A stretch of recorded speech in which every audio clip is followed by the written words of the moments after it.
এটার মধ্যে 750 একর জমিন।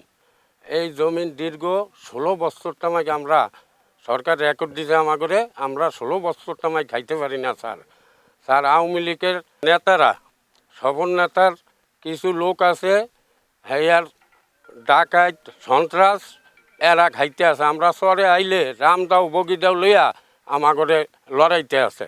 এই 16 বছর আবার এই বছরও তারা জমিন লাগাইয়া লাইছে, লাগাইয়া টাকা লিয়ে গেছে, কিন্তু আমরা বর্তমানে জমিনে আইয়া জমিনে কিছু করতে পারি না, আর আমরা কোনো টাকা পয়সাও পাই না স্যার। কত বছর আওয়ামী লীগের ক্ষমতায় খাইছে, আমরা দহলে আইতে পারি না। আইতে আইলে অনেক আমাকে দাম কি দেয়, আমরা কিন্তু সরিয়া যাই, ডরে গরিব মানুষ বুঝি না। 16-17 বছর এই জমিনে সরকার আমাকে দিছে, আমরা যে জমিনে আয়া খারাইতাম পারি না, খাইতাম পারি না। আমি লীগের নেতাগুলো গিয়া চেষ্টা করছিলাম যে 5ই আগস্টের পরে বিএনপি ক্ষমতা এলে আমরা জমিনে আসতে পারুম, এই আশা নিয়ে আমরা চর আসলো আমাদের চরের থেকে দৌড়িয়ে দেয়। স্বৈরা শাসক আওয়ামী লীগ জোরপূর্বক খাইছে, ক্ষমতা দেখে আমরা জমিনে দখলে যাইতে পারি নাই।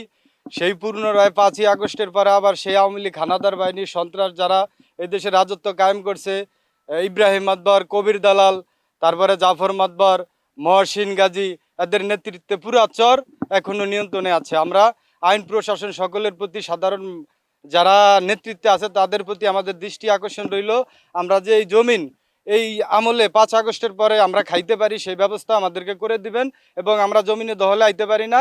আসলে আওয়ামী লীগ সন্ত্রাসী আবারও এই আগের রূপে হুমকি দামকি দিয়ে আমাদেরকে আবার জমিন দখল দিতে চায় না। এখন ডিস্টার্ব করে সফল নেতার লোক জাফর মাতবার, মহসিন, হেয়ার পরে ইব্রাহিম, জাফর মাতবার, ইব্রাহিম মাতবার, এরপর মহসিন ডাকাইত, এরপর আরও অন্য অন্য বাংলা লোক আছে।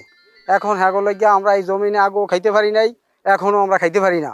এখন আমার ঘরে আইলে হুমকি হামকি দেয়, গুলি করবে, ঠ্যাং ভাঙবে, হাত ভাঙবে, পাও ভাঙবে। এই দীর্ঘ এত বছর এই চর দখল করছে সফল নেতায়, তারপর আমরা এই জমি করিও আমরা খাইতে পারি নাই। এই ইব্রাহিম মাতবার, তারপর কবির দালাল, তারপর জাফর মাতবার, এখনও আমাকে এই লোকজন এই চরে আইলে এরা দাওকাছি লইয়ে দৌড়ানি দেয়, দৌড়ানি দিয়ে বিভিন্ন মানুষ এই ফেলে আমরা তলার দিয়ে ইয়ে নিছি। এক যন্ত্রণ এই প্রতারণায় এই সোলানা জমি জোর করিয়ে খায়।